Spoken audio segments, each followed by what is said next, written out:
നമസ്കാരം, JB ജംഗ്ഷനിലേക്ക് സ്വാഗതം.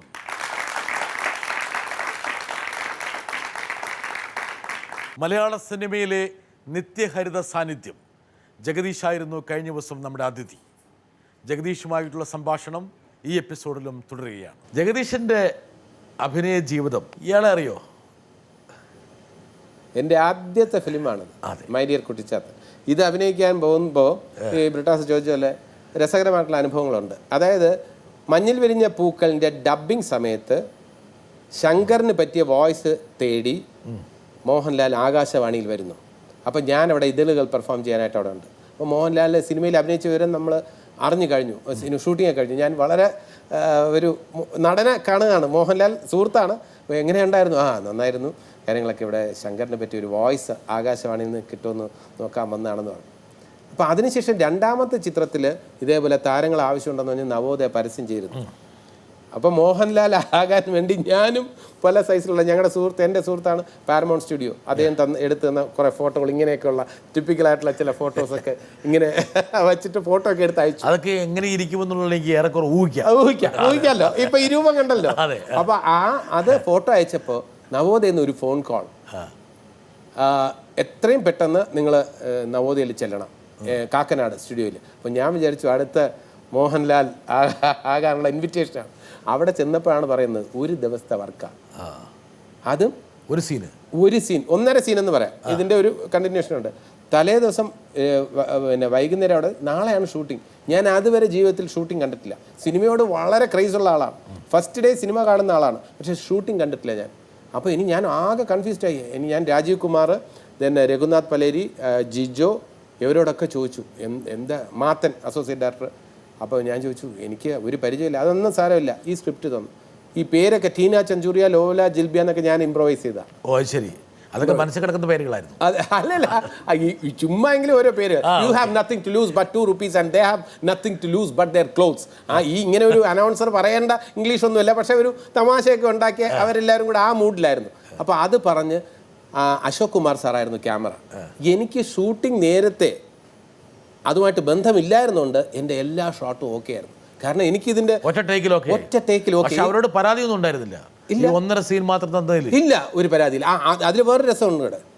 അന്ന് രാവിലെ വേറൊരു സത്യം കൂടെ അവർ പറഞ്ഞു. NF വർഗീസിന് വെച്ചിരുന്ന വേഷമാണ്. NF വർഗീസ് ഒരു സെക്കൻഡ്, ഇത് അവിടെ അതിനെക്കുറിച്ച് ഒരാൾ പറയാൻ വേണ്ടി വെമ്പി നിൽക്കുകയാണ്. ജഗദീഷിനെ കുറിച്ച് പറയാനുള്ള ഒരു പ്രത്യേകിച്ചൊരു കാര്യം പറയാമെന്ന് വെച്ചാൽ, ഒരു ഗാങ്ങിലും കൂടാതെ അതായത് ഒരു പ്രത്യേക ഒരു ക്ലിക്കിലും പെടാതെ നിൽക്കുന്ന ഒരാളാണ് എപ്പോഴും. ഒരു ഇൻഡിവിജ്വാലിറ്റി കീപ്പപ്പ് ചെയ്യുന്ന ഒരു ജെൻറ്റിൽമാനാണ് സിനിമയിൽ ജഗദീഷ് എന്നാണ് എനിക്ക് എപ്പോഴും തോന്നിയിട്ടുള്ളത്. ഒരിക്കലും ഒരു റെമ്യൂണറേഷന് വേണ്ടിയിട്ട് വഴക്കൂടുകയോ അങ്ങനെ ആരെങ്കിലും പിണക്കുക, ആരെയും പിണക്കാതെ എല്ലാവരെയും സൗഹൃദത്തിലോടുകൂടി മുമ്പോട്ട് കൊണ്ടുപോകുന്ന ഒരു സുഹൃത്ത്, നല്ലൊരു സുഹൃത്ത് മാത്രമല്ല, ഞങ്ങളുടെ ഒക്കെ ഒരു ജ്യേഷ്ഠ സഹോദരൻ എന്നുള്ള നിലയിലാണ് ഞാൻ ജഗദീഷിനെ കാണുന്നത്. ഒരുപക്ഷെ ഈ ഒരു സ്വഭാവം കൊണ്ടായിരിക്കാം 1.5 സീൻ സ്പോർട്സ്മാൻ സ്പിരിറ്റിൽ എടുത്ത് അഭിനയിച്ച് ലോല ലീല എന്തൊക്കെ പേരാ പറഞ്ഞത്, ടീന ജിൽബിയ ഫ്രം നമീബിയ, അതൊക്കെ പറഞ്ഞ സുരേഷ് പറഞ്ഞ കറക്റ്റാണ്. എൻ്റെ ഞാൻ വന്ന വഴി മറക്കാറില്ല. സുരേഷാണ് എനിക്ക്, സുരേഷിൻ്റെയും പ്രിയൻ്റെയും ഒരു കോൺഫിഡൻസ് ആണ്. ഓർഡർ നമ്മ ആളറിയാവുന്ന ചിത്രത്തിൽ ജഗതി ചേട്ടനെ പോലെ പ്രതിഭാധനായ ഒരാൾ കൈകാര്യം ചെയ്യേണ്ട വേഷം, അദ്ദേഹത്തിന് ഡേറ്റ് ക്ലാഷ് എന്ന് പറഞ്ഞപ്പോൾ സുരേഷിൻ്റെയും കൂടെ ഒരു കോൺഫിഡൻസ് ആയിരുന്നു. ഏത് സിനിമയായിരുന്നത്? ഓർഡർ നമ്മ ആളറിയാം. കുറച്ച് രൂപമൊക്കെ മാറിയോ? ഇല്ല, കുറച്ച് അത് തീരെ ട്രിമ്മാണ്. അതെ. അപ്പോൾ സുരേഷൊക്കെ അങ്ങനെ ഒരു റിസ്ക് എടുത്താണ് എന്നെ ഇട്ടത്. ഈശ്വരൻ സഹായിച്ച ചിത്രം നല്ല വിജയമായിരുന്നു. ഒരു ഓണക്കാലത്താണ് ഇറങ്ങിയത്. ഈ സ്ത്രീകളെ ഇങ്ങനെ ചുറ്റിപ്പറ്റി ഇങ്ങനെയുള്ള ഈ ഒലിപ്പീരി പരിപാടിക്ക് വൈദഗ്ധ്യമാർന്ന ആ ഒരു സ്ക്രീൻ ഇമേജ് ഉണ്ട്. സാധാരണ അത് ഞാൻ ശ്രദ്ധിച്ചിട്ടുണ്ട്. റിയൽ ലൈഫിൽ അങ്ങനെ അല്ലാത്തൊരു സ്ക്രീനിൽ ശോഭിക്കും. സ്ക്രീനിൽ അങ്ങനെ ശോഭിക്കുന്നവർ റിയൽ ലൈഫിൽ വലിയ പരാജയമായിരിക്കും. എന്തായാലും അങ്ങനത്തെ ഒരു റോള് കിട്ടിയ, ഇപ്പം കണ്ട പോലത്തെ റോള് കിട്ടിയാൽ ആ ഒരു നിപ്പ്, ആ നിപ്പിലാണ് ജഗദീഷ് ആൾക്കാരെ കയ്യിലെടുക്കുന്നത്. അത് പെർഫോം ചെയ്യാൻ എനിക്ക് ഇഷ്ടമാണ്. പൂവാലൻ എന്നുള്ള ഒരു റോൾ എന്ന് പറഞ്ഞിരുന്നാൽ ഈ പോകുന്ന അതിൻ്റെ പേരിൽ അടി കിട്ടുക, അതൊക്കെ ഈ ഒരു റിയൽ ലൈഫുമായിട്ട് വിട്ടു നിൽക്കുന്നതാണെങ്കിലും സ്ക്രീനിൽ ചെയ്യാൻ ഇഷ്ടമുള്ള കാര്യം തന്നെ. അതായത് ജഗദീഷിൻ്റെ ഒരു പ്രത്യേക സ്ഥിതി എന്ന് വെച്ചാൽ ഒരു പക്ഷേ നല്ല ഒബ്സർവേഷൻ സ്കില്ലുണ്ട്.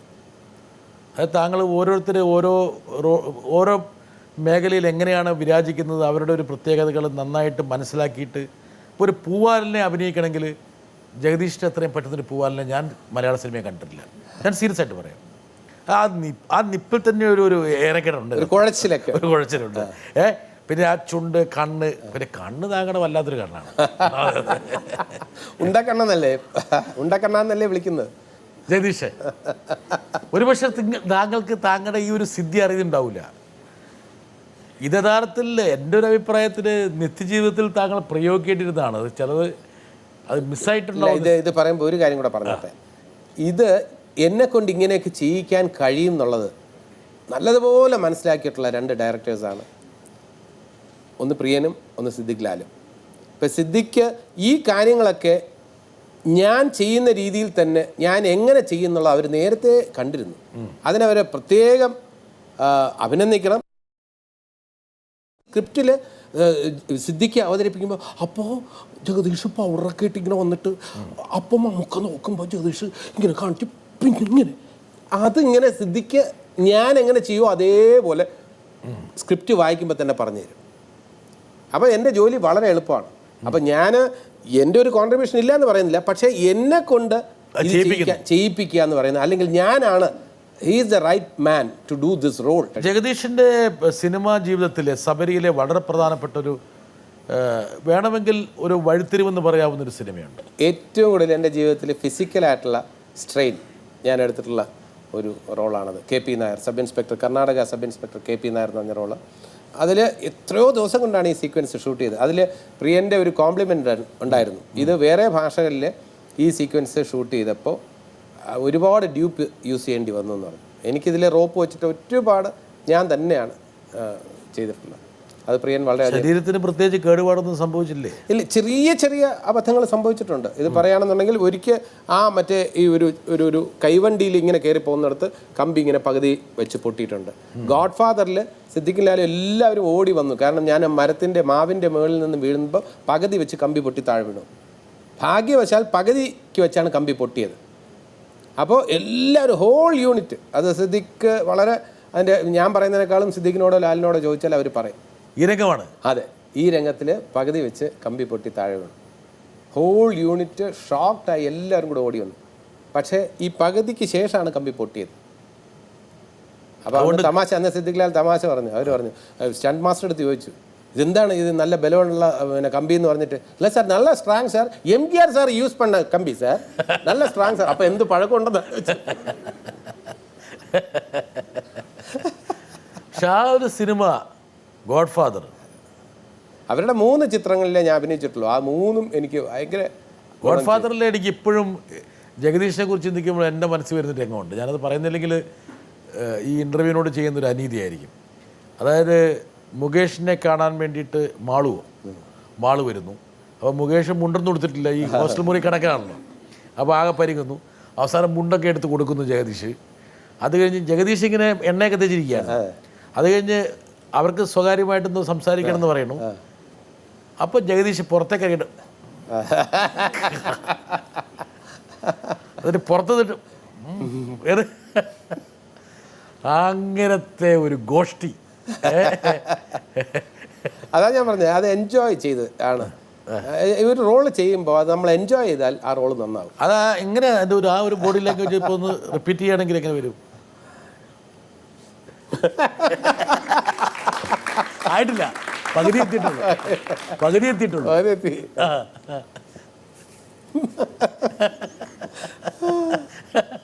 അതിലെല്ലാം അടങ്ങിയിട്ടുണ്ട്. അതെ, അതായത് രണ്ടുപേരും കൂടി തുടങ്ങി ഒതുങ്ങി മാറിയൊക്കെ അവിടെ ചെന്ന് അതിട്ട് ഇതുപോലുള്ള ഹ്യൂമർ ഉണ്ടാക്കാൻ അപൂർവ ആൾക്കാർക്ക് പറ്റുള്ളൂ. തീർച്ചയായിട്ടും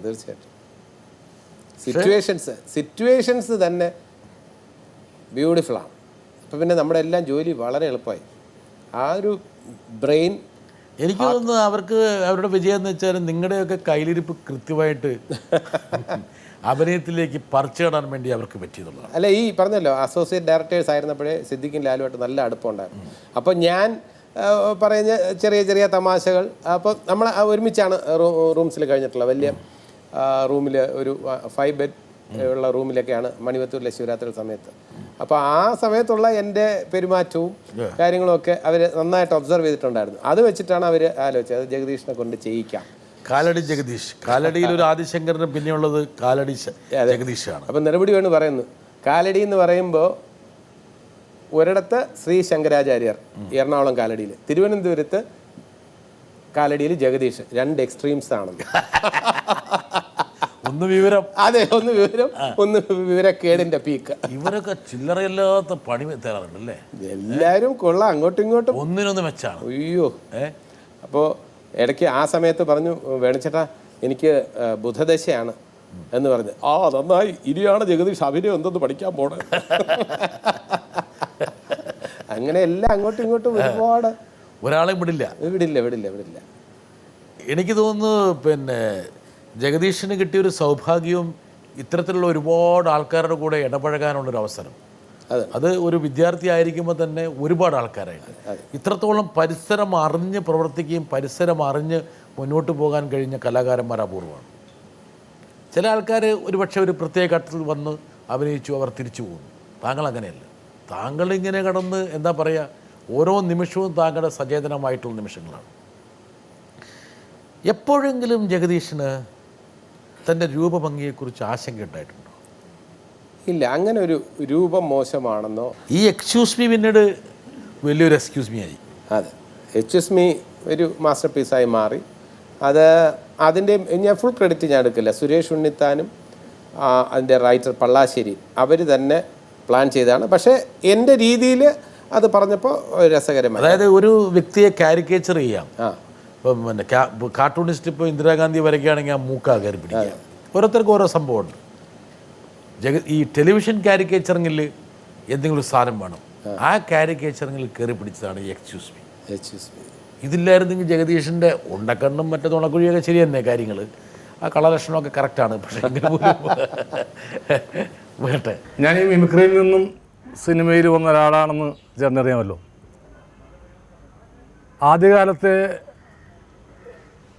എന്നെക്കുറിച്ചുള്ള പരാതികളൊന്നായിരുന്നു ശ്രീ ജഗദീഷിനെ ഞാൻ ഇമിറ്റേറ്റ് ചെയ്യുന്നു എന്നുള്ളത്. ഞാനും അന്നാളുകളിൽ ചിത്രം കണ്ടപ്പോൾ സത്യമാണെന്ന് എനിക്ക് ബോധ്യം ആവുകയും ചെയ്തിട്ടുണ്ട്. ഇതിനെക്കുറിച്ച് ജഗദീഷ് ചേട്ടൻ്റെ അഭിപ്രായം എന്താണ്? എൻ്റെയും ശ്രീനിവാസിൻ്റെയും കൂടെ ചേർത്ത് അഭിപ്രായം പറയാം. കാരണം കോമിക് കോളേജിൽ ഈ സലിം കുമാറിൻ്റെ പെർഫോമൻസ് കണ്ട് അന്ന് ശ്രീനിവാസൻ പറഞ്ഞു, ഇയാളിൽ ഒരു നല്ല ആക്ടറുണ്ട്. അന്ന് ശ്രീനിവാസനാണ് ആദ്യം പറയുന്നത്. അപ്പം ഞാനും ശ്രദ്ധിച്ചപ്പോൾ എന്നെ അങ്ങനെ വലുതായിട്ട് അനുകരിക്കുന്നു എന്ന് എനിക്ക് തോന്നിയിട്ടില്ല. പക്ഷേ ഒരു സ്വാധീനം ഉണ്ടായിരുന്നു എന്ന് വേണമെങ്കിൽ പറയാം. അല്ലാതെ ഒരു എക്സാക്ട് ഇമിറ്റേഷൻ ഒരിക്കലും ചെയ്തിട്ടില്ല. സലിം അന്നും ഇപ്പോൾ അത് പറയുകയാണെന്നുണ്ടെങ്കിൽ ജോസ് പ്രകാശ് സാറിൻ്റെ ചില സംഭവങ്ങൾ, മാനറിസങ്ങൾ ചിലപ്പോൾ ചില റോൾസിൽ സലിം ഇൻകോർപ്പറേറ്റ് ചെയ്യാറുണ്ട്. അത് അനുകരണമല്ല, മര്യാദയ്ക്ക് സംസാരിച്ചാൽ എന്ന് പറയുന്ന ആ ഒരു രീതി ഉണ്ടല്ലോ ജോസ് പ്രകാശ് സാറിൻ്റെ, അത് ഈ റോൾസിലോട്ട് ഒന്ന് മിക്സ് ചെയ്യാറുണ്ട്. എന്ന് പറഞ്ഞ പോലെ എൻ്റെ ഒരു സ്വാധീനം ആദ്യകാലങ്ങളിൽ കുറച്ച് പ്രകടമായിരുന്നു. പിന്നീട് അവിടെ നിന്നും സലിം എവിടെയോ എത്തി. ഒരുപാട് കോമഡി റോളുകളിൽ അഭിനയിച്ച ശേഷം പിന്നീട് ഒരു 30ഓളം സിനിമകളിൽ ജഗദീഷ് മുഖ്യ വേഷം കൈകാര്യം. ഏകദേശം 40 പറയാം. എല്ലാം ലോ ബജറ്റ് പടങ്ങളായിരുന്നു. ഒരുപക്ഷെ ജഗദീഷിൻ്റെ ആ ഒരു കോമഡി വാല്യൂവിനെ വേണമെങ്കിൽ എൻകാഷ് ചെയ്യാൻ വേണ്ടിയിട്ട് എടുത്ത ഉർവശി ജഗദീഷ് കോമ്പിനേഷൻ ഒരുപാട് സിനിമയിലുണ്ടായി. ഒരുപാട് സിനിമയിൽ എനിക്ക് ഏറ്റവും അടുപ്പമുള്ള ഹീറോയിൻ എന്ന് പറയുന്നത് ഉർവശിയാണ്. കാരണം എൻ്റെ ഒരു പരിമിതികൾ, ഞാനൊരു കമേഡിയനാണെന്ന് ഉള്ള ഒരു ധാരണ മാറ്റിയിട്ട് അങ്ങനെയല്ല, കമേഡിയനല്ല, you can be a hero, you are a hero എന്ന് പറഞ്ഞ് എനിക്ക് കോൺഫിഡൻസ് തന്നിട്ടുള്ളത് ഉർവശിയാണ്. കാരണം ഉർവശി വളരെ സീനിയർ ആയിട്ടുള്ള ഒരു ഹീറോയിനാണ്, ടോപ്പ് ഹീറോയിൻ. മമ്മൂട്ടി, മോഹൻലാൽ, പിന്നെ കമലഹാസൻ അവരുടെയൊക്കെ ഹീറോയിനായിട്ട് ജഗദീഷിൻ്റെ ഹീറോയിനായിട്ട് വരുമ്പോൾ ഇൻഡസ്ട്രിയിൽ മുഴുവൻ ടോക്കായിരുന്നു. ഉർവശി താഴോട്ട് പോയി ജഗദീഷിൻ്റെ ഹീറോയിനായി എന്ന് പറഞ്ഞ് ആ സമയത്ത് അത് മൈൻഡ് ചെയ്യാതെ എൻ്റെ ഹീറോയിനായിട്ട് 6-7 സിനിമകളിൽ അഭിനയിച്ച ഉർവശിയോട് എനിക്ക് ലൈഫിൽ വലിയ കടപ്പാടുണ്ട്. അതിൻ്റെ പേരിൽ എൻ്റെ നായികയായിട്ട് അഭിനയിച്ചതിൻ്റെ പേരിൽ ഉർവശിയെ ഒരുപാട് പേര് പരിഹസിച്ചിട്ടുണ്ട്. എൻ്റെയും ശ്രീനിവാസിൻ്റെയൊക്കെ. എന്തിനാ മമ്മൂട്ടിയുടെ മോലെ ടോപ്പ് സ്റ്റാർസിൻ്റെ, സൂപ്പർ സ്റ്റാർസിൻ്റെ. അതിൽ ഒരുപാട് സിനിമകൾ വെറും തട്ടിക്കൂട്ട് സിനിമയായിട്ട്. അല്ല, തട്ടിക്കൂട്ടെന്ന് പറഞ്ഞാൽ ഭാര്യ നല്ല സിനിമയാണ്, സ്ത്രീധനം നല്ല സിനിമയാണ്, നല്ല സിനിമകളുണ്ട്, സിംഹവാലൻ മേനോൻ നല്ല സിനിമയാണ്, ഇഞ്ചക്കാടൻ മത്തായി ആൻഡ് സൺസ് എന്ന് പറയുന്ന നല്ല സിനിമയാണ്. ഇതൊന്നും മോശമായിട്ടില്ല. ഉർവശിയായിട്ട് അഭിനയിച്ചിട്ടുള്ള ആ പടങ്ങളെല്ലാം അല്ല, തന്നെ ഞാൻ ഉർവശിയായിട്ടുള്ള അല്ല പറയുന്നത്, ഹീറോസ് അത് ഹീറോസിൽ അത് പെട്ടെന്ന് ഈ പറഞ്ഞ പോലെ ദോശ ഇട്ടെടുക്കുന്ന പോലെ കുറേ സിനിമകൾ അത് ശരിയാണ്, 100% അംഗീകരിക്കുന്നു. അന്നത്തെ ലെവലിൽ ഇപ്പോൾ ഞാൻ അന്ന് 18 ദിവസം കൊണ്ട് ഒരു സിനിമ കംപ്ലീറ്റ് ആക്കുന്ന സിനിമകളിലാണ് ഞാൻ ഹീറോ ആയിട്ട് അഭിനയിച്ചിട്ടുള്ളത്. Welcome to Kodaikanal. 18 എന്ന് പറയുമ്പോൾ അപ്പോൾ 18 ദിവസം താങ്കളുണ്ടോ അവിടെ? ഇല്ല, 18 ദിവസം ഉണ്ട്. 18 ദിവസം ഉണ്ട്. 18 ദിവസം ഉണ്ട്. 18 ദിവസം കൊണ്ട് തീർന്നു, ടോട്ടൽ തീർന്നു. ഒരു 40 ദിവസമൊക്കെ എടുക്കേണ്ട സിനിമകൾ 18 ദിവസം കൊണ്ടായി. പിന്നെ പിന്നീട് അന്നത്തെ ടോപ്പ് ഹീറോസ് എല്ലാം തന്നെ ഒരു പാട്ടിന് വേണ്ടി 3 ദിവസം എടുക്കുമ്പോൾ ജഗദീഷിൻ്റെ ഒരു പാട്ടിന് വേണ്ടി എടുക്കുന്ന ഒരു ദിവസമാണ്. അന്നത്തെ ഹീറോസ് എല്ലാം ഒരു ഫൈറ്റിന് വേണ്ടി എടുക്കുന്നത് 4, 5, 6 ദിവസമാണെങ്കിൽ എൻ്റെ ഫൈറ്റ് രാവിലെ തൊട്ട് ഉച്ച വരെ, ഉച്ചയ്ക്ക് ശേഷം അത്രയും ലാഭമാണ്. അപ്പോൾ അത് വരുമ്പോൾ നമ്മുടെ സിനിമയുടെ ക്വാളിറ്റി കുറഞ്ഞിട്ടുണ്ടെന്നുള്ള ഒരു സത്യം തന്നെയാണ്. പക്ഷേ അതൊക്കെ ബഡ്ജറ്റ് വെച്ച് നോക്കുമ്പോൾ അതൊക്കെ ഹിറ്റ്സ് ആയിരുന്നു. ജഗദീഷിൻ്റെ മറ്റൊരു മുഖം അല്ലെങ്കിൽ ഒരു ഭാവം പ്രദാനം ചെയ്ത പകർന്നു നൽകിയ ഒരു ചിത്രമാണത്. രഞ്ജി പണിക്കരുടെ 36-40 പേജുള്ള ഡയലോഗ്സാണ്. ഒരു കാര്യം പറഞ്ഞോട്ടെ, പ്രോംപ്റ്റിംഗ് ഇല്ലാതെ ബൈഹാർട്ട് ചെയ്താണ് ഞാൻ അവതരിപ്പിച്ചിട്ടുള്ളത്. പ്രോംപ്റ്റ് ഇല്ല, ഞാനെല്ലാം പഠിച്ചിട്ടാണ് അവതരിപ്പിച്ചിട്ടുള്ളത്. അത് രഞ്ജിയോട് ചോദിച്ചാൽ അറിയാം, ഷാജിയോട് ചോദിച്ചാൽ. ജഗദീഷിൻ്റെ അഭിനയ ജീവിതം ഇതുപോലെ മുമ്പോട്ട് പോകുന്നു, പക്ഷേ എവിടെ വെച്ചോ സ്റ്റീരിയോ ടൈപ്പ് അടിക്കുന്നു. ജഗദീഷ് കുറച്ചു കാലം തിരിച്ചറിഞ്ഞില്ല. തീർച്ചയായിട്ടും ഞാൻ പറഞ്ഞല്ലോ, ഈ നായക വേഷത്തിൽ അഭിനയിക്കുമ്പോൾ തന്നെ ഞാൻ ബുദ്ധിപൂർവ്വം തലത്തെ പ്രധാന പയ്യൻസ് എന്ന ചിത്രത്തിൻ്റെ സെറ്റിൽ നിന്ന് നേരെ പോയത് മമ്മൂക്ക നായകനാവുന്ന ജാക്ക് പോട്ടിൽ കമേഡിയനായിട്ട് അഭിനയിക്കാനാണ്. പക്ഷേ ഈ പറഞ്ഞ സ്റ്റീരിയോ ടൈപ്പ് എന്ന് പറയുന്ന ഈ എച്ച്യൂസ് മീ തന്നെ വീണ്ടും വീണ്ടും പറയിക്കാനും ആ ടൈപ്പിൽ തന്നെ ചെയ്യിക്കാനും ചില സംവിധായകരും റൈറ്റേഴ്സും ശ്രമിച്ചു. അത് ജനങ്ങളെ സംബന്ധിച്ചിടത്തോളം അത്തരത്തിലുള്ള ഹീറോ ചിത്രങ്ങൾ വന്നപ്പോൾ അത് കുറേ അവർ റിജക്റ്റ് ചെയ്തു. അത് ഞാൻ പെട്ടെന്ന് തിരിച്ചറിഞ്ഞിട്ട് ഹീറോ റോൾസ് മതിയാക്കി ഞാൻ വീണ്ടും സപ്പോർട്ടിങ് റോൾസിലോട്ട് വന്നു. ജഗദീഷ് ഈ ഹീറോ ആയിട്ട് പ്രവർത്തിച്ചുകൊണ്ടിരിക്കുമ്പോൾ പെട്ടെന്നൊരു സപ്പോർട്ടിങ് റോളിലേക്ക് പോവുക എന്ന് പറഞ്ഞാൽ സാധാരണഗതിയിൽ ആൾക്കാർക്ക് ഉൾക്കൊള്ളാൻ പറ്റുന്നൊരു കാര്യമില്ല. അത് നമ്മുടെ മനസ്സിൻ്റെ അവസ്ഥ പോലെ ഇരിക്കും. നമ്മളത് സ്വീറ്റായിട്ട് എടുക്കുകയാണെങ്കിൽ കുഴപ്പമില്ല. കാരണം എന്നെ സംബന്ധിച്ചിടത്തോളം ഞാൻ വിചാരിച്ചത് എൻ്റെ ഡെസ്റ്റിനി എന്ന് പറയുന്നത് ഒരു വർഷത്തിൽ ഒരു 3-4 പടത്തിൽ അഭിനയിക്കുന്ന, ബാക്കി സമയം മുഴുവൻ പിള്ളേരെ പഠിപ്പിക്കുന്ന കോളേജ് അധ്യാപകൻ എന്നാണ് എന്നെ ഞാൻ മനസ്സിൽ കരുതിയിരുന്നത്. അത് വിട്ടിട്ട് ഞാൻ കോളേജ് അധ്യാപനം വിട്ടിട്ട് സിനിമയിൽ തന്നെ ഫുൾ ടൈമായി. അപ്പോഴും ഒരു സപ്പോർട്ടിംഗ് റോളിൽ മാത്രമേ എന്നെ കണ്ടിട്ടുള്ളൂ. അവിടെ നിന്നും നായകനായിട്ട് ഒരു 40 പടം കിട്ടിയത് എൻ്റെ ബോണസായിട്ട് കണക്കാക്കാം. അവിടെ നിന്ന് ഡിവോഷൻ എന്ന് എനിക്ക് തോന്നുന്നില്ല. താങ്കളുടെ യഥാർത്ഥ പൊസിഷൻ ഒരു നല്ലൊരു സപ്പോർട്ടിംഗ് റോളാണ് എന്ന് താങ്കൾ എന്നും കരുതുന്നുണ്ട്. അതല്ലാതെ ഞാൻ പിന്നെ സെൻട്രൽ ക്യാരക്ടേഴ്സ് എന്ന് പറയുന്ന വ്യത്യാസമുണ്ട്. ഹീറോ എന്ന് പറയുന്നത് വേറെ. എൻ്റെ ഇമേജ് ഷെഡ് ചെയ്തിട്ട് ഒരു സെൻട്രൽ ക്യാരക്ടർ റോള് കിട്ടിയാൽ തീർച്ചയായിട്ടും ചെയ്യും. അതല്ലാതെ എൻ്റെ ഒരു ഇമേജിൽ ഇപ്പോൾ സ്ഥലത്തെ പ്രധാന പയ്യൻസിന് ഇന്ന് ഞാൻ പിന്നെ നായകനായിട്ട് അഭിനയിക്കുകയാണെങ്കിൽ ആ പ്രായത്തിൻ്റെ വ്യത്യാസവും അതിൻ്റെ റോൾസിൻ്റെ മെച്യൂരിറ്റിയും ഒക്കെ തന്നെ അതിനകത്തുണ്ടാവണം എന്ന് ഞാൻ ആഗ്രഹിക്കും. വെൽക്കം ടു കൊടൈക്കനാലിലെ പാട്ട് മാഷ് ഇന്നും പ്രേമിച്ച് നടക്കണമെന്ന് എനിക്ക് ആഗ്രഹമില്ല. ഇന്നത്തെ എൻ്റെ ആ ഒരു താങ്കളുടെ ആകാരം രൂപമൊക്കെ എപ്പോഴും ആ ഒരു രീതിയിൽ ആകാരമാണെങ്കിൽ പോലും അത് I may be looking young, but I am not that young. ആർക്കും എന്തോ പറയാനുണ്ട്, നോക്കട്ടെ ആരാണെന്ന്. ഏത് സിറ്റുവേഷനിലും അതിനി സിനിമാ കമ്പനി നോക്കിയാൽ ഏറ്റവും ഹയസ്റ്റ് കമ്പനി ആയാലും ഇങ്ങനെയുള്ള ഒരു ന്യൂ കമേഴ്സിൻ്റെ ഫിലിം ആയാലും അതുപോലെ ഏത് രാജ്യത്ത് പോയാലും എന്ത് ഫുഡ് കൊടുത്താലും ഞാൻ എൻ്റെ വീട്ടിൽ പറയാറുണ്ട്, ടിഷ്യൂ പേപ്പർ കൊടുത്താൽ അവരെ ജഗദീഷേട്ടൻ കഴിച്ചോളും, ആരുടെ കൂടി കംപ്ലൈൻ്റ് ഇല്ലാത്തൊരു മനുഷ്യൻ. പിന്നെ ഇതൊക്കെയാണെങ്കിലും അവിടുത്തെ ഏറ്റവും വലിയ ഹെഡായി മാറാനും ജഗദീഷേട്ടനുള്ള സ്ഥലത്ത് സെൻറ്റർ ഓഫ് അട്രാക്ഷൻ ജഗദീഷേട്ടനായിരിക്കും. ഇങ്ങനെ അങ്ങൊരു അധ്യാപകനാണ്, എങ്ങനെ ഈ ഒരു ഇത്രയും വലിയൊരു അഡ്ജസ്റ്റ്മെൻറ്റിൽ ഈ ആരോടും പരിഭവമോ പരദൂഷണമോ ഒന്നുമില്ലാതെ ഒരു കുട്ടിത്വത്തോടെ ഈ അങ്ങയ്ക്ക് നിൽക്കാൻ പറ്റുന്ന അങ്ങയ്ക്ക് ഇന്നത്തെ ജനറേഷനോട് എന്താണ് പറയാനുള്ളത്? അത് ഇഷ്ടപ്പെട്ട ചോദ്യമാണ്. കാരണം ഈ എന്നെക്കുറിച്ച് പറഞ്ഞ നല്ല കാര്യങ്ങളിൽ തീർച്ചയായിട്ടും കൽപ്പനയൊക്കെ ഇപ്പം നമ്മൾ എന്തെങ്കിലുമൊക്കെ ചെയ്യാൻ ശ്രമിക്കുമ്പോൾ അതിനെ ബാക്കിയുള്ളവർ അംഗീകരിക്കുന്ന കാണുമ്പോൾ നമുക്ക് തീർച്ചയായിട്ടും സന്തോഷം ഉണ്ടാകാറുണ്ട്. നമ്മുടെ മനസ്സിലാക്കുന്ന ആർട്ടിസ്റ്റുകൾ നമ്മുടെ നല്ല അർത്ഥത്തിലാണ് അവരിത് ചെയ്യുന്നത്. ഞാൻ വഴക്ക് പറഞ്ഞാലും അത് നല്ല ഉദ്ദേശത്തോടു കൂടിയാണെന്ന് മനസ്സിലാക്കി ഒരാൾ അക്നോളജ് ചെയ്യുമ്പോൾ എനിക്ക് വലിയ സന്തോഷമാണുള്ളത്. ഇന്നത്തെ തലമുറയെക്കുറിച്ച് എനിക്ക് മോശമായിട്ടൊന്നും പറയാനില്ല. പക്ഷേ ഒരു കാര്യം എനിക്ക് പറയാനുണ്ട്, അവർ നാളെ എന്നുള്ള കാര്യത്തെക്കുറിച്ചുകൂടെ മനസ്സിൽ കണക്കിലെടുക്കണം. കാരണം എല്ലാ ദിവസവും ഇതേപോലെ പ്രോസ്പെരിറ്റി ആയിരിക്കില്ല. സിനിമ നൽകുന്ന പാഠം അതാണ്. നമുക്ക് അപ്സ് ആൻഡ് ഡൗൺസ് ഉണ്ടാകും. ചിലപ്പോൾ ഒരു അപ്പ് കഴിഞ്ഞിട്ട് തമിഴ് സിനിമയിലെ ലീഡിങ് ആക്ടേഴ്സിൻ്റെ മക്കളുടെ കാര്യം എടുത്തു നോക്കൂ. 1-2 ചിത്രങ്ങളിൽ അഭിനയിച്ചതിന് ശേഷം അവർക്ക് അവസരങ്ങളില്ല. അപ്പം നമ്മൾ ഇന്നത്തെ പൊസിഷൻ കണ്ടിട്ട്, ഇന്ന് നമ്മൾ ക്യൂ നിൽക്കുന്ന പ്രൊഡ്യൂസേഴ്സിനെ കണ്ടിട്ട്, ക്യൂ നിൽക്കുന്ന ഡയറക്ടേഴ്സിനെ കണ്ടിട്ട് നമ്മൾ അഹങ്കരിക്കരുത്. ആരെങ്കിലും അഹങ്കരിക്കുന്നുണ്ടെന്നുള്ള അർത്ഥത്തിലല്ല പറയുന്നത്, പക്ഷെ അഹങ്കരിക്കരുത്. മാത്രമല്ല, നാളെ എന്തും സംഭവിക്കാം എന്നുള്ളത് കണക്കാക്കി, ഇതിൻ്റെ അർത്ഥം ഒരു പെസിമിസത്തോടെ മുന്നോട്ട് പോകണമെന്നല്ല. ശുഭാപ്തി വിശ്വാസം നല്ലതാണ്, അതേ അവസരത്തിൽ ഒരു പ്രാക്ടിക്കൽ മൈൻഡ് വേണം. ഞങ്ങൾ പിന്നെ ജഗദീഷിൻ്റെ ഒരു പ്രത്യേക ക്യാരക്ടർ എന്ന് വെച്ചാൽ അംബീഷൻസ് ഉണ്ട്, യുവർ അംബീഷ്യസ്, അതേ സമയത്ത് സംതൃപ്തിയുണ്ട്. കറക്റ്റ്, രണ്ടുമുണ്ട്. നല്ല ഒബ്സർവേഷനാണ്. അതിനൊരു കയ്യടി പ്രത്യേകം കൊടുക്കണം. അത് കറക്റ്റാണ്, 100%. ഞാൻ അംബീഷ്യസ് ആണ്. ഞാൻ സാധാരണ മനുഷ്യനുള്ള എല്ലാ അധമ വികാരങ്ങളും എനിക്കുണ്ട്. പക്ഷേ അത് ഓവർകം ചെയ്യാൻ ഞാൻ ശ്രമിക്കുന്നു.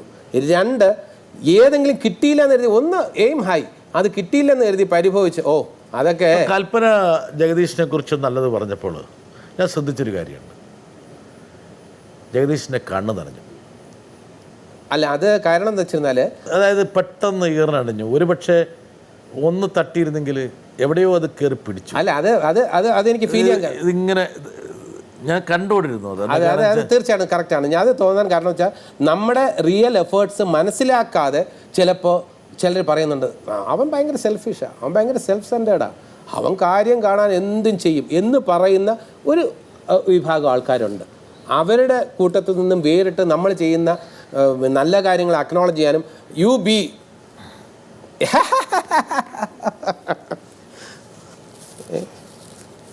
അത്ര കണ്ണീര് വന്നോ? ഈ അപ്പുകുട്ടനെ കണ്ണീര് എടുക്കുമെന്ന് ഞാൻ തീരുമാനിച്ചിരുന്നതാണ്. അല്ല, അത് അങ്ങനെ പറയുന്നവരുടെ കൂട്ടത്തിൽ അക്നോളജ് ചെയ്യുന്ന ഒരുപാട് പേരുണ്ട്. ഉണ്ടക്കണ്ണിൽ കണ്ണുനീര് വരുമ്പോൾ പെട്ടെന്ന് കിട്ടും ക്യാമറയിൽ. അല്ല, അത് ശരിയാണ്. ഞാൻ പറഞ്ഞല്ലോ, ഞാൻ വളരെ ഒരു സാധാരണക്കാരനാണ്. ഞാൻ വളരെ സാധാരണക്കാരനാണ്. എനിക്ക് ഒരുപാട് സ്വപ്നങ്ങളുണ്ടാവാം, ആഗ്രഹങ്ങളുണ്ടാവാം. പിന്നെ ചില സമയത്ത് ചിലതൊക്കെ വെട്ടിപ്പിടിക്കണമെന്ന് വരെ ആഗ്രഹിച്ചിരിക്കാം. അതൊക്കെ ഒരു സാധാരണക്കാരൻ്റെ ചിന്തയാണ്. പക്ഷെ പലരും ജഗദീഷിനെ തെറ്റിദ്ധരിക്കുന്നുണ്ട്. എന്താ കാരണം വെച്ചാൽ യു ആർ എ സ്കീമർ. അതാണ് ഞാൻ പറഞ്ഞത്. അതായത് വിച്ച് ഐ ആം നോട്ട്. ഒരുപാട് തലങ്ങൾ കണ്ണു നട്ടിട്ട് ആസൂത്രണം ചെയ്യുന്ന കൗശലക്കാരനാണ്. അതുണ്ട്. എൻ്റെ ഈ സ്കീമർ എന്ന് പറയുമ്പോൾ എൻ്റെ പ്ലാനിങ് ഒക്കെ ഒരു ഗുണം മാത്രം പറയാം. എൻ്റെ പ്രിയപ്പെട്ട കൂട്ടുകാരോട് എനിക്ക് പറയാനുള്ളത്, ഞാൻ സ്കീം ചെയ്യുന്നില്ല എന്ന് പറയുന്നില്ല. പക്ഷേ ഞാൻ എന്താണ് പ്ലാൻ ചെയ്യുന്നതെന്ന്, ഞാൻ എന്താണ് സ്കീം ചെയ്യുന്നതെന്ന് ഈസിലി പ്രെഡിക്റ്റ് ചെയ്യാൻ പറ്റും നിങ്ങൾക്ക്. എൻ്റെ മനസ്സ് നിങ്ങൾക്ക് നേരത്തെ അറിയാൻ പറ്റും. അത് മാത്രമേ എൻ്റെ പ്ലസ് പോയിന്റ്. ജഗദീഷ് നടന്നു വരുമ്പോൾ ഇവിടെയല്ല, ജഗദീഷിൻ്റെ വളരെ അടുത്തൊരു അഭിനയാശം കണ്ടോ, കാക്കയുടെ കൗശലമാണ്. ആ നടന്നു വരുമ്പോൾ ഒരു 50 കാര്യം ജഗദീഷ് ആലോചിച്ചിട്ടുണ്ടാവും. അതാണ് ജഗദീഷ്. അല്ല, അത്രത്തോളം ബുദ്ധി വർക്ക് ചെയ്യുന്നുണ്ടോ? ഇല്ല, ആലോചിക്കുന്നുണ്ടാവും. നടന്നു വരുമ്പോൾ തന്നെ പല കാര്യങ്ങൾ ആലോചിക്കുന്നുണ്ടാവും. പക്ഷേ എനിക്ക് സംതൃപ്തി കിട്ടുന്ന കാര്യങ്ങൾ, ബ്രിട്ടാസ് പറഞ്ഞതിലോട്ടാണ് വീണ്ടും വരുന്നത്. എനിക്ക് സംതൃപ്തി കിട്ടുന്ന കാര്യങ്ങൾ അത് ബാക്കിയുള്ളവർക്ക് കേൾക്കുമ്പോൾ അത്ഭുതം തോന്നും. ആകാശവാണിയിൽ ഇന്നും ഒരു 2 വരി പിന്നെ അവിടെ നാടകത്തിൽ പറയാൻ എനിക്കിഷ്ടമാണ്, എനിക്ക് ത്രില്ലാണ്. വേറൊരു കാര്യം കൂടി പറയാം. ആകാശവാണിയിലെ ടോപ്പ് ആർട്ടിസ്റ്റ് എൻ്റെ അറിവിൽ ഇപ്പോൾ നിലവിലുള്ളതിൽ മലയാളം ഡ്രാമ ഓഡിഷനിൽ ടോപ്പ് ആർട്ടിസ്റ്റ് എന്ന് പറയുന്ന ഒരേ ഒരാളാണ്, അത് ജഗദീഷാണ്. അപ്പോൾ ഒരു പാട്ട് പാടിയിട്ട് ജഗദീഷ് നമുക്ക് ആഘോഷിക്കണം. സമയം മാറുന്നതനുസരിച്ച് തൻ്റെ തൊഴിലിലും മാറ്റങ്ങൾ വരുത്തുന്നതിൽ ജഗദീഷിന് ഒരു മടിയുണ്ടായില്ല. ഒരുപാട് പ്രേക്ഷകരെ ആകർഷിച്ച ഒരു സീരിയലാണത്. അതെ, കുടുംബചിത്രങ്ങൾ. അതെ. ആ ഒരു തൻ്റെ ഇടത്തെ ഒരുപക്ഷെ സിനിമയേക്കാൾ കൂടുതൽ ജനപ്രീതി ഉള്ളത് ടെലിവിഷനിലാണെന്ന് ആദ്യം കണ്ടെത്തിയ കലാകാരൻ ഈ ഇരിക്കുന്ന ആളാണ്. അത് ഞാൻ സിനിമാ നടനായിരിക്കുമ്പോൾ തന്നെ കൈരളി വിലാസം ലോഡ്ജ് എന്ന നെടുമുടി വേണു ഡയറക്റ്റ് ചെയ്ത TV സീരിയലിൽ കുര്യൻ കട്ടപ്പന എന്ന് പറഞ്ഞൊരു കഥാപാത്രം ചെയ്തു. 13 എപ്പിസോഡേ ടെലികാസ്റ്റ് ചെയ്തിട്ടുള്ളൂ. സക്രിയയുടെ സ്ക്രിപ്റ്റാണ്. അതിന് നല്ല അപ്രീസിയേഷൻ കിട്ടി. എനിക്ക് ഒരു നല്ല ലിഫ്റ്റായിരുന്നു. അപ്പം അന്ന് തൊട്ട് തന്നെ TV-യുമായിട്ട് അടുത്ത ബന്ധം എനിക്കുണ്ടായിരുന്നു. ഇതാ വരുന്ന ഒരാൾ വളരെ കുറച്ച് കഥാപാത്രങ്ങൾ മാത്രമുള്ളൊരു പരമ്പരയായിരുന്നു. അതായത് അതൊരു പുതിയൊരു കൺസെപ്റ്റായിരുന്നു. അത് ആൾക്കാർ അക്സെപ്റ്റ് ചെയ്യുകയും ചെയ്തു. ജഗദീഷ്, മഞ്ജുപിള്ള, ശിവജി, രമാദേവി, ഈ 4 മെയിൻ ക്യാരക്ടേഴ്സാണ് അതിനകത്തുണ്ടായിരുന്നത്. അതുമാത്രം ഞാനാണ് എഴുതുന്നതെങ്കിലും ഞങ്ങളെല്ലാവരും കൂടി ഒരു കൂട്ടായൊരു ചർച്ച അതിനകത്തുണ്ടായിരുന്നു. പക്ഷേ ഇപ്പം ഞാൻ കാണുന്നത്, ഇപ്പോൾ ഒട്ടുമിക്ക ചാനലിലും നമ്മളെന്ന് അതേ കൺസെപ്റ്റിൽ തന്നെയാണ് ആൾക്കാർ പ്രോഗ്രാം ചെയ്യുന്നത്. ഇതിനെപ്പറ്റി എന്താണ് ജഗദീഷിൻ്റെ അഭിപ്രായം? അല്ല, ഇതിൻ്റെ ബേസിക് ഐഡിയ എന്ന് പറയുന്നത് ഗോപിയുടെ തന്നെയാണ്. ഗോപിയാണ് ഒരു ദിവസം വന്ന് എന്നോട് പറയുന്നത് ഇങ്ങനൊരു. അപ്പോൾ യഥാർത്ഥത്തിൽ എനിക്ക് ചില സംശയങ്ങളുണ്ടായിരുന്നു. ഗോപിയാണ് എനിക്ക് കോൺഫിഡൻസ് തന്നത്. പിന്നെ അതിൻ്റെ ആ ചില കുടുംബ ചിത്രങ്ങളിൽ അത് ഷൂട്ട് ചെയ്യുന്നതിനനുസരിച്ച് ഒരുപാട് നല്ല പോസിറ്റീവ് ചേഞ്ചസ് വന്നു. അതിനെല്ലാം ഗോപി എനിക്ക് നല്ല സ്വാതന്ത്ര്യം തന്നിട്ടുണ്ട്. അത് നന്ദിപൂർവ്വം സ്മരിക്കുകയാണ്. അത് ഒരു എന്താ പറയുക, ഷൂട്ടിംഗ് രസകരമായിട്ടുള്ളൊരു അനുഭവമായിരുന്നു. അപ്പോൾ അതിൻ്റെ ചുവട് പിടിച്ച് ഒരുപാട് സീരിയൽ വരട്ടെ ഇപ്പം വരുത്തിയിലെ പ്രശ്നമാണ്. ഹായ് തങ്കുണ്ണ. ജഗദീഷ് ചേട്ടൻ്റെ ചെല്ലപ്പേരാ തങ്കു. ജഗദീഷ് ചേട്ടാ, എനിക്ക് ചോദിക്കാനുള്ള ഒരു ചോദ്യമല്ല അത്. അതായത് ഞാൻ വർഷങ്ങളോളം ഒരു തരത്തിൽ പറഞ്ഞാൽ ജഗദീഷ് ചേട്ടനോട് ഇത്രയും വർഷം ജഗദീഷ് ചേട്ടൻ്റെ പേരായിട്ട് അഭിനയിച്ച ഒരു ലേഡി ആർട്ടിസ്റ്റ് ഉണ്ടാവില്ല. അവൻ്റെ ക്രെഡിറ്റ് എനിക്കാണ്. ആണ് മഞ്ജു വണ്ടർഫുൾ ആർട്ടിസ്റ്റാണ്. മഞ്ജുവിൻ്റെ ഹ്യൂമർ മാത്രമേ നമ്മൾ കണ്ടിട്ടുള്ളൂ, കൂടുതൽ കണ്ടിട്ടുള്ളൂ. അതെ. പക്ഷേ ചില കുടുംബ ചിത്രങ്ങളിലായാലും ലൈഫ് ഈസ് ബ്യൂട്ടിഫുൾ ആയാലും നമ്മൾ ഇംപ്രവൈസ് ചെയ്യുന്നതിൽ എൻ്റെ പഞ്ച് എന്ന് പറയുന്ന ചില കണ്ണ് നനയ്ക്കുന്ന ചില സംഭവങ്ങളുണ്ട്. അത് മഞ്ജുവിന് മാത്രമേ ചെയ്യാൻ കഴിയൂ. അപ്പോൾ ഈ സീരിയലിന് ചിരിപ്പിക്കുന്നതോടൊപ്പം ചെറിയ നൊമ്പരങ്ങളും ചെറിയ ചെറിയ ചിന്തകളും സമ്മാനിച്ചിട്ടുണ്ടെങ്കിൽ അതിൻ്റെ ക്രെഡിറ്റ് മഞ്ജുവിനാണ്. മഞ്ജുവിൻ്റെ വളരെ എക്സ്പ്രസീവ് വൈസാണ്. മഞ്ജു ഒരു ഭാര്യയായിട്ട് പെർഫോം ചെയ്യുമ്പോൾ ഭാര്യമാർക്കെല്ലാം അവരെ ഒരു തങ്ങളെ മഞ്ജുവിൽ കാണാൻ കഴിയും. നിങ്ങൾ രണ്ടുപേരും കൂടി ഒരു സിനിമയിൽ ഭാര്യ ഭർത്താവ്, ജലാംശം എന്ന് പറഞ്ഞ ജലാംശം. അതെ, വരട്ടെ. എന്നാല് ജലാംശത്തിൻ്റെ ചിത്രീകരണത്തെപ്പറ്റി ആലോചന തുടങ്ങിയപ്പോൾ അതിലെ പ്രധാന കഥാപാത്രത്തെ ആരവതരിപ്പിക്കും എന്നുള്ളത് ഒരു പ്രധാന പ്രശ്നമായി മുമ്പോട്ട് വന്നു. അതിന് പ്രധാനമായ ഒരു കാരണം എന്താണെന്ന് വെച്ചാൽ ഈ കഥാപാത്രത്തിന് 2 കാലഘട്ടമുണ്ട്. ഒന്നൊരു ചെറുപ്രായത്തിലുള്ളതും മറ്റൊന്ന് കുറച്ച് പ്രായമായത്. അപ്പോൾ ഇതിൻ്റെ രണ്ടിൻ്റെയും വ്യത്യാസം നമുക്ക് പടത്തിനകത്ത് കൊണ്ടുവരണമെങ്കിൽ രൂപപരമായിട്ട് കാര്യമായൊരു മാറ്റം ഈ അഭിനയിക്കുന്ന ആളിൽ വരുത്തേണ്ടതുണ്ട്. അപ്പോൾ എൻ്റെ മനസ്സിൽ കുറേ കാലമായിട്ട് ജഗദീഷ് എന്നുള്ള ഒരു നടനെ പറ്റിയുള്ള ചിന്തകൾ എൻ്റെ മനസ്സിലുണ്ടായിരുന്നു. ജഗദീഷാണ് ആ ഒരു റോളിലേക്ക് വരാൻ പറ്റുന്ന ഏകയാൾ എന്ന്. ഇനി ഒരു കാര്യം പറയട്ടെ, ഞാൻ ലൈഫിൽ അഭിനയിച്ചിട്ടുള്ളതിൽ ഏറ്റവും നല്ല വേഷം ഈ ജലാംശം എന്ന ചിത്രത്തിലെ ഈ വേഷമാണ്. ഇതല്ലേ? അതെ, ഷൂട്ട് ലൊക്കേഷൻ. അതെ അതെ അതെ. ജഗദീഷിൻ്റെ വ്യത്യസ്തമായിട്ടുള്ള രൂപങ്ങളാണ്. അതിൻ്റെ ഷൂട്ട് ലൊക്കേഷനിലെ ദൃശ്യങ്ങളാണ്. അപ്പോൾ ജഗദീഷിന് എവിടെ നീങ്ങിയാലും ഞങ്ങളുടെ ക്യാമറ ഉണ്ടെന്ന് മനസ്സിലായില്ലോ. അപ്പോൾ ജഗദീഷിന് ഒരു ജാഗ്രതപ്പെടുത്തലാണ്. തീർച്ചയായിട്ടും ഇത് അദ്ദേഹം എന്ന് പറഞ്ഞാൽ MP സുകുമാരനാഥൻ സാർ എന്ന് പറഞ്ഞാൽ ഞാൻ കണ്ടിട്ടുള്ളതിൽ ഏറ്റവും അധികം കഴിവുള്ള ഡയറക്ടേഴ്സിൽ, ഇന്ത്യയിലെ ഡയറക്ടേഴ്സിൽ ഒരാളാണ് MP സുകുമാരനാഥൻ സാർ. അദ്ദേഹത്തിന് ഇത്രയൊന്നും അംഗീകാരം കിട്ടിയാൽ പോരാ. എന്നെ സെൻട്രൽ ക്യാരക്ടറിൽ കാസ്റ്റ് ചെയ്തുകൊണ്ട് ഞാൻ പറയുകയല്ല. അദ്ദേഹത്തിൻ്റെ ആ ഒരു നിരീക്ഷണം, പിന്നെ നമ്മുടെ രാഷ്ട്രീയത്തെക്കുറിച്ച്, നമ്മുടെ സമൂഹത്തെക്കുറിച്ച് പഠനം, രാജ്യത്തെക്കുറിച്ച് എല്ലാം നല്ല പഠനം അദ്ദേഹം നടത്തിയിട്ടുണ്ടെന്നുള്ളത് സ്ക്രിപ്റ്റിങ്ങിൽ വരികളിൽ നമുക്ക് മനസ്സിലാക്കാൻ കഴിയും. ഇതൊരു പുസ്തകമായിട്ട് എഴുതുകയാണെങ്കിൽ ചിലപ്പോൾ 10,000 പേജുള്ളത് ഇദ്ദേഹം 2 മണിക്കൂറിൽ സിനിമ ആക്കിയിരിക്കുകയാണ്. അസാമാന്യമായ കഴിവുണ്ടെങ്കിൽ മാത്രമേ അങ്ങനെ ഒരു സിനിമ. ജഗദീഷ് ഇതുപോലെ തന്നെ ഒരുപാട് സിദ്ധിയും കഴിവും ജ്ഞാനവും അറിവും പരിസരധാരണയുമുള്ള ആളാണ് ജഗദീഷ്. ജഗദീഷ് പറഞ്ഞതിൽ നിന്ന് ഒരു കാര്യം എനിക്ക് മനസ്സിലായി. അതായത് ജഗദീഷിൻ്റെ ഏറ്റവും പ്രധാനപ്പെട്ട സ്വഭാവ വൈകല്യം എന്താണെന്നറിയും? പറഞ്ഞതിന് കുഴപ്പമുണ്ടോ? ഇല്ല, പറയും തീർച്ചയായും. ഞാൻ ജഗദീഷിനെ നിരീക്ഷിക്കാൻ വേണ്ടിയിട്ട് കുറേ കാലമായി. ജഗദീഷിന് ഒന്നും നഷ്ടപ്പെടുത്താൻ ആഗ്രഹമില്ല. അതായത് താങ്കളുടെ സൗകര്യങ്ങളുടെയും സാധ്യതകളുടെയും തടവറയിലാണ് താങ്കൾ. അതുകൊണ്ട് തന്നെ ഒരുപക്ഷെ മറ്റുള്ള ഒരാൾക്കും അച്ചീവ് ചെയ്യാൻ കഴിയാത്ത പല കാര്യങ്ങളും അച്ചീവ് ചെയ്യാൻ കഴിയുന്ന ഒരു സാഹചര്യം ഉണ്ടായിട്ടും അത് എത്തിപ്പിടിക്കാൻ, കൈപൊക്കാൻ തയ്യാറല്ല ജഗദീഷ്. ജഗദീഷിൻ്റെ സ്വഭാവത്തിൻ്റെ അനാട്ടമിയാണ് ഞാൻ പറഞ്ഞത്. ശരിയാണ്. കാരണം ഒരു ഇംഗ്ലീഷിലൊരു ചൊല്ലുണ്ട്, you can have the cake and eat it too. രണ്ടും കൂടെ പറ്റില്ല. അപ്പോൾ ഇതിപ്പോൾ രണ്ടും കൂടെ വേണമെന്ന് ശ്രമിക്കുന്ന ആളാണ്. ഉത്തരത്തിലിരിക്കുന്ന എടുക്കുകയും വേണം, കക്ഷത്തിലുള്ള പോകാനും പാടില്ല എന്നൊരു മെൻറ്റാലിറ്റി എനിക്കുണ്ട്. അതായത് ഒരു ഞാൻ പറഞ്ഞു വരുന്നത് വെച്ചാൽ ഒരു മിഡിൽ ക്ലാസ് സിൻഡ്രം.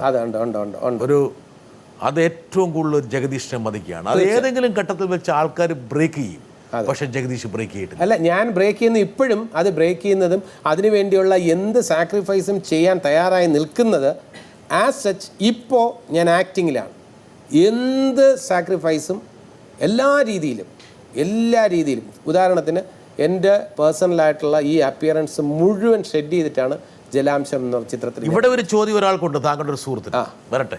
ജഗദീഷിനെ എടുത്തെറിഞ്ഞു കഴിഞ്ഞാൽ 4 കാലേ വന്ന് വീഴും, പൂച്ചയെ പോലെ.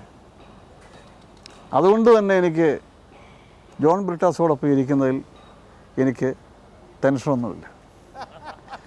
പിന്നെ എനിക്കിനി പറയാനുള്ളത്, ചോദിക്കാനുള്ളൊരു കാര്യം, ജഗദീഷ് വളരെ സീനിയറായിട്ടുള്ള ഒരു ആർട്ടിസ്റ്റാണ്, നടൻ എന്നതുപോലെ തന്നെ ഒരു സ്ക്രിപ്റ്റ് റൈറ്ററാണ്, കഥാകൃത്താണ്, പാട്ടുകാരനാണ്. അങ്ങനെയുള്ള ജഗദീഷിന് എന്തുകൊണ്ട് ഒരു സിനിമ സംവിധാനം ചെയ്യുന്നില്ല? സംവിധാനം ചെയ്യില്ല എന്ന് ഞാൻ പറയുന്നില്ല.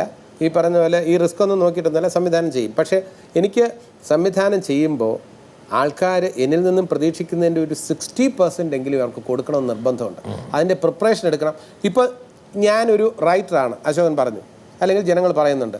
പക്ഷേ ഞാൻ ഡയറക്റ്റ് ചെയ്യുമ്പോൾ എനിക്ക് എൻ്റെ സ്ക്രിപ്റ്റിനേക്കാളും എന്നെക്കാൾ ഉയർന്ന രീതിയിൽ ചിന്തിക്കുന്ന ഒരാളുടെ സ്ക്രിപ്റ്റ് എടുക്കാനാണ് താല്പര്യം. അപ്പോൾ അതിൻ്റെ അർത്ഥം ഉടൻ തന്നെ ഞാൻ സേഫ് കളിക്കുന്നു എന്നുള്ളതല്ല. ബെറ്റർ നല്ല ഒരു പ്രോഡക്റ്റ്, നല്ലൊരു കലാസൃഷ്ടി പ്രേക്ഷകരുടെ മുന്നിൽ എത്തിക്കണം ഡയറക്ടർ ആവുമ്പോൾ. അതിനുവേണ്ടി എല്ലാം അതിൻ്റെ ഈഗോ, അത് ആ റൈറ്ററിൻ്റെ മിടുക്കാണ്, ആക്ടേഴ്സിൻ്റെ മിടുക്കാണ്, ജഗദീഷൊന്നുമല്ല എന്ന ആരോപണം വന്നാൽ പോലും എനിക്ക് പ്രശ്നമില്ല. ജഗദീഷ് എന്ന കാരണം ജഗദീഷിനിപ്പം നല്ല സാമ്പത്തികമുണ്ട്, ഇല്ലയെന്ന് പറഞ്ഞിട്ട് കാര്യമില്ല. നല്ല സാമ്പത്തിക സ്ഥിതിയുണ്ട്, നല്ല വരുമാനമുണ്ട്, മക്കൾ രണ്ട് പെൺമക്കൾ, നല്ല ഓമനത്വമുള്ള 2 കുട്ടികൾ, അവരെ കെട്ടിച്ചയച്ചു, അവരെ കല്യാണത്തിന് വരാനുള്ള ഭാഗ്യമുണ്ടായി. ഭാര്യ നല്ല നിലയ്ക്കാണ്, ഫോറൻസിക് സർജനാണ്, പോസ്റ്റ്മോർട്ടമാണ് ചെയ്യുന്നത്. അതുകൊണ്ടാണ് മണിയമ്പിള്ള രാജു പറഞ്ഞത്, ഡോക്ടർ രമയുടെ ഒരു ഗതികേട്, ആശുപത്രിയിൽ പോയാലും ശവം, വീട്ടിലെത്തിയാലും ശവം. അങ്ങനെ ഒരു ഹ്യൂമർ കൊണ്ടുവന്നതുകൊണ്ട് നമ്മൾ തമ്മിലുള്ള ആ അങ്ങോട്ടും ഇങ്ങോട്ടും സംസാരിക്കുമ്പോൾ നല്ല ഹ്യൂമർ ഉണ്ടാകുന്നുണ്ട്. ഇപ്പം രാജു പറഞ്ഞതിൻ്റെ ഹ്യൂമർ 100% ഞാൻ ഉൾക്കൊള്ളുന്നു. അതിൻ്റെ ഹ്യൂമർ ഇപ്പോൾ പറഞ്ഞപ്പോൾ തന്നെ എല്ലാവരും ചിരിച്ചു. അപ്പോൾ അതിൻ്റെ അർത്ഥം തന്നെ നല്ല ഹ്യൂമറാണ്. അതിനൊരു കൗണ്ടർ ഞാൻ കൊടുത്തു. രാജു പറഞ്ഞു, രാജു അഭിനയിക്കുന്ന സിനിമ രാജു തിയേറ്ററിൽ പോയി കാണില്ല. അതെന്താ രാജു എന്ന് ഞാൻ ചോദിച്ചു. അളിയ എന്താണെന്ന് വെച്ചിരുന്നാൽ, ഞാൻ തിയേറ്ററിൽ പോകുമ്പോൾ നമ്മളുണ്ടെന്നറിഞ്ഞ് ആൾക്കാർ ഞാൻ വരുമ്പോഴൊക്കെ ഭയങ്കര കൂവലായിരിക്കും അളിയ, അതുകൊണ്ട് ഞാൻ പോവില്ല. ഞാൻ പറഞ്ഞു, അളിയൻ്റെ തോന്നലാണ്, അളിയൻ പോകാത്ത ദിവസങ്ങളിൽ ഇത് തന്നെയാണ് അവസ്ഥ.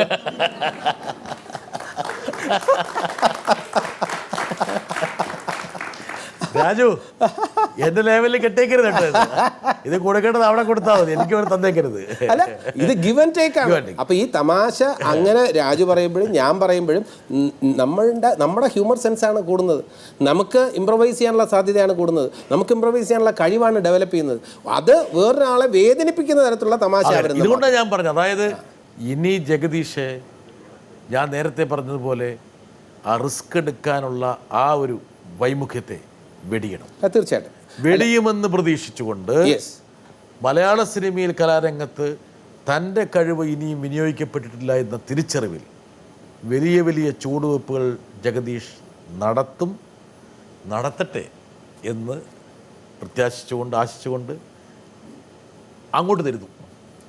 അല്ല, തീർച്ചയായിട്ടും നമ്മുടെ ഫ്രണ്ട്സ് നമുക്ക് നല്ല അഡ്വൈസ് തരുമ്പോൾ അത് സ്വീകരിക്കണം. A man is known by the company he keeps. നല്ല ഒരു കലാസൃഷ്ടി നൽകാനുള്ള ശ്രമമായിരിക്കും എൻ്റേത്. പ്രേക്ഷകർ, ഞാൻ പറഞ്ഞല്ലോ, ഒരു സാധാരണക്കാരനാണ്. എനിക്ക് നാളിതുവരെ തന്നിട്ടുള്ള ഒരു സ്നേഹവും വാത്സല്യവും ഒക്കെ ഞാൻ തീർച്ചയായിട്ടും എന്നും എൻ്റെ മനസ്സിലുണ്ടാവും. ഓരോ സ്ഥലത്ത് ചെല്ലുമ്പോഴും എനിക്ക് വേണ്ടി പ്രാർത്ഥിക്കുന്ന ഒരുപാട് ആൾക്കാരെ എനിക്ക് നേരിട്ട് കാണാൻ കഴിഞ്ഞിട്ടുണ്ട്. അവരുടെയൊക്കെ പ്രാർത്ഥനയാണ് എൻ്റെ നിലനിൽപ്പിൻ്റെ തന്നെ ഒരു കാരണം. എല്ലാവരുടെ ആശംസകൾ ജഗദീഷിന് പ്രേക്ഷകർക്ക് വേണ്ടി കൈമാറുന്നു.